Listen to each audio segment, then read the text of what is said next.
Written by Julie YuWen Chen. China's One Belt One Road OBOR initiative is often seen by observers as a tool that Beijing uses for expanding China's economic influence as well as its role in international politics. The seeming goodwill from China to offer economic support to help develop various infrastructures along the broadly defined Belt and Road also make observers believe that this is Beijing's new instrument for projecting China's positive image as a benign rising power fostering development and peace in the world. The inclusion of the "building people to people bonds" discourse in OBOR further implies Beijing's ambition goes beyond economic affairs. OBOR is an instrument for soft power diplomacy as well. The all-embracing and inclusive nature of OBOR has attracted political elites, economic elites, intellectuals and even scholars in foreign countries to take projects in the name of OBOR to advance their respective interests. OBOR is high on rhetoric and aims to embrace people from the world.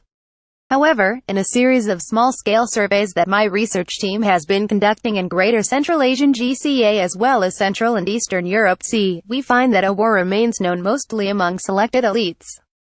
For instance, it has not been able to reach the radar of young respondents, composing mostly university students and a minority of high school students in the surveys. Detailed information on the survey methods and data can be found in the provided links. GCA and CE countries are considered crucial connecting points for OBOR. Currently, we have finished surveying Kazakhstan, Kyrgyzstan, Uzbekistan and Afghanistan as well as the Czech Republic. Kazakhstan, Kyrgyzstan and Uzbekistan are 3 of the 5 states in the traditional concept of Central Asia. The other 2 states are Tajikistan and Turkmenistan. Some scholars have used the term Greater Central Asia GCA, which would include the 5 traditional stands, as well as China's Xinjiang Uyghur Autonomous Region, Mongolia, Iran, Pakistan and Afghanistan. Hence, my team's survey covers GCA. In our survey, we asked a number of questions, one of which is whether the young respondents have heard of OBOR. It is quite common in our surveying sites. The respondents raised hands to ask the survey administrators what OBOR is when filling out the questionnaires. As shown in the table below, the majority of respondents have not heard about OBOR. Compared with the other surveyed countries, Kazakhstan has relatively more respondents, 31.5%, who are aware of OBOR. There are several possible explanations for this. To begin with, Kazakhstan is the first place where the Chinese President Xi Jinping announced a One Belt, namely the Silk Road Economic Belt, in 2013. Also, key Sino-Kazakhstani exchange lies in large-scale economic cooperation and investment, which is more related to OBOR and can play more crucial roles in fulfilling OBOR's objective in connecting China to Europe. This is different from other GCA countries of which their cooperation with China under the banner of OBOR have been less successful. For instance, Sino-Kyrgyzstani exchanges mostly take place in petty trade interactions, which is less related to OBOR.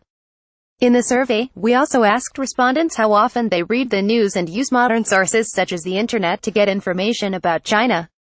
In Kazakhstan and Kyrgyzstan, for example, an overwhelming majority of the young respondents do follow news and use the internet daily or at once a week, 85% in Kazakhstan and 79.4% in Kyrgyzstan. A qualitative investigation of the news contents in these countries, nevertheless, shows that OBOR is not often reported. For example, in Kazakhstan's Russian-language press, OBOR was mentioned mostly only in the context of Xi Jinping's visit, but Kazakh-language press seemed to have practically ignored it. Respondents who have heard of China's One Belt One Road initiative.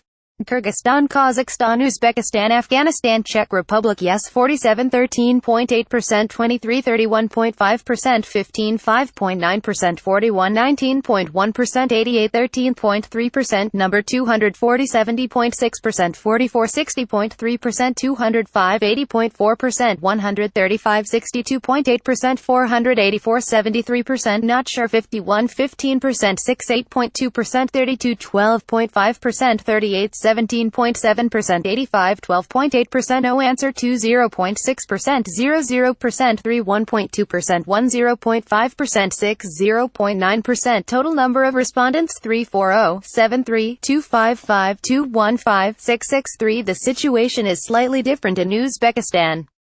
If we combine the percent of respondents who never heard of OBOR with those who are not sure, the result is nearly 92.9%. This is related to the fact that OBOR is not widely reported in the Uzbekistan's media and that not all of our respondents follow daily news from other countries there. As a comparison with survey results in GCA, I include the results from the Czech Republic. The same patterns can be observed despite the fact that Czech respondents do have diverse access to media and learn news about China. OBOR, however, is not widely reported in Czech media either. This apparent lack of awareness of OBOR contradicts China's efforts in propagating OBOR and in claiming that its initiative has received widespread support. In reality, projects that are formed under the aegis of OBOR are deals reached between elites. Its soft power objectives of catching the attention and possibly winning the hearts of the locals have not been widely realized.